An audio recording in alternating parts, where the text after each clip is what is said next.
special ed funding. Right. I guess, how about, if you look at it this way, Mountain View, if you look at them, column F, they're receiving $28,000 in revenue, and if they took back their first class program, they wouldn't have a no fee for service charge at all in column G. And so right now I'm just estimating based That on, cost. yeah. But if they took back that program, they wouldn't have a fee for service charge there.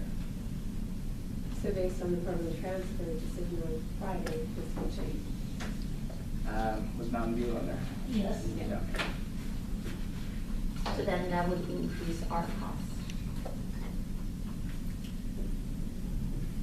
Yeah, like, it's hard to say. It depends on, you know, if, I guess, I don't want to put words in the county's mouth, but I remember them saying it depends on how much is taken back, depending on how much they could reduce staff-wise, stuff like that. There's And more all- factors, I guess. Yeah, and I was gonna say, if I remember correctly from what she had shared, the fee for service is paying for more than just the first class services, it's also paying for facilities, right? Facilities is not in the fee-for-service, but that is a different side calculation that is part of the West End South program, based on preschool programs. So that would, that number come into play here? It would basically mean that the facilities costs are spread out proportionally by the number of students each district has in those preschool facilities. Now, if everyone took away their same amount of kids, then basically the share would be the same. But if one took some and some left some, then the remaining districts would theoretically pay more for those facility costs, yes.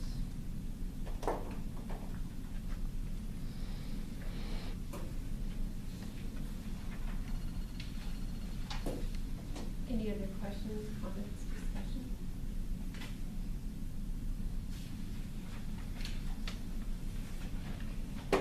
Any recommendations to move forward with Stoops, or?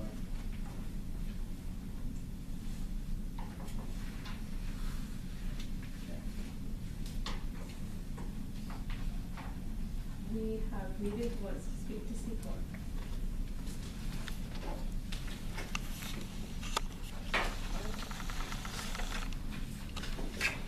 Okay, these are the Personnel Committee's recommendations, and there's a position for about $175,000 in the written materials. And I'm guessing this is an administrative position. I'm guessing this position is not going to be to provide actual services like speech or OT.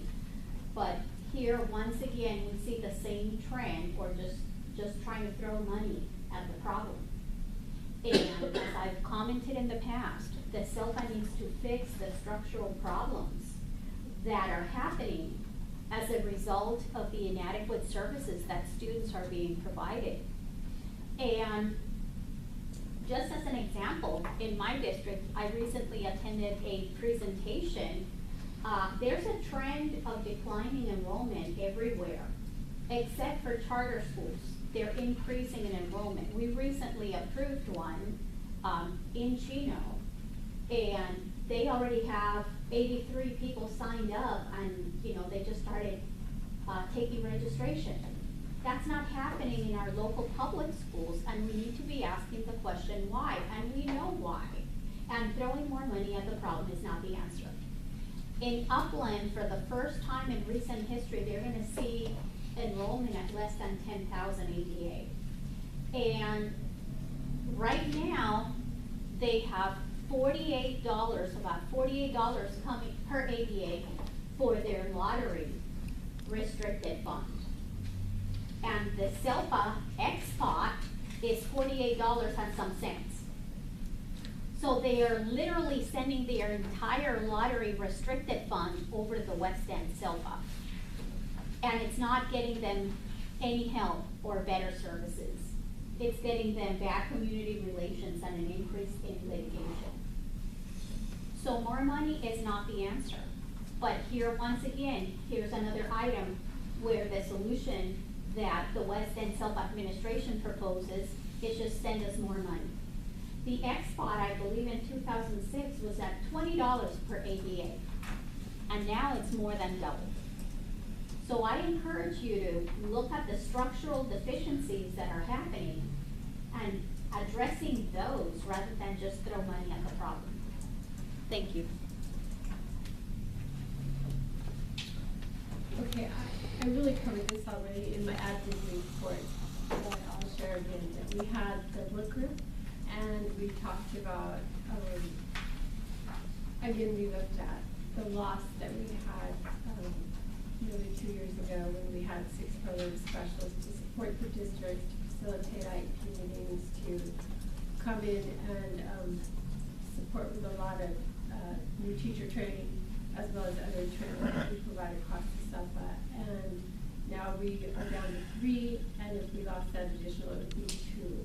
And so we had a lot of discussion about the ramifications of that, and the group decided that for next year anyway, because SBCSS is going to fund 50%, then the SELPA, it is a recommendation, would continue to fund out of the funds that have been set aside as RSP funds, again, by the state. So that is what is going forward to the superintendents on Friday. Anybody that was there want to share?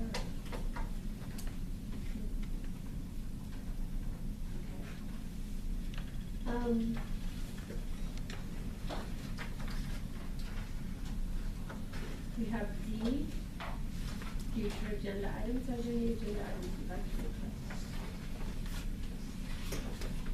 Okay. And so now I'll call for a motion to adjourn, and I hope it's not raining for those of you who have to leave. So do you have a motion to adjourn?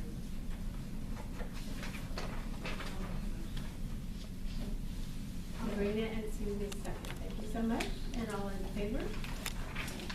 And we are officially adjourned. Thank you so much for coming out.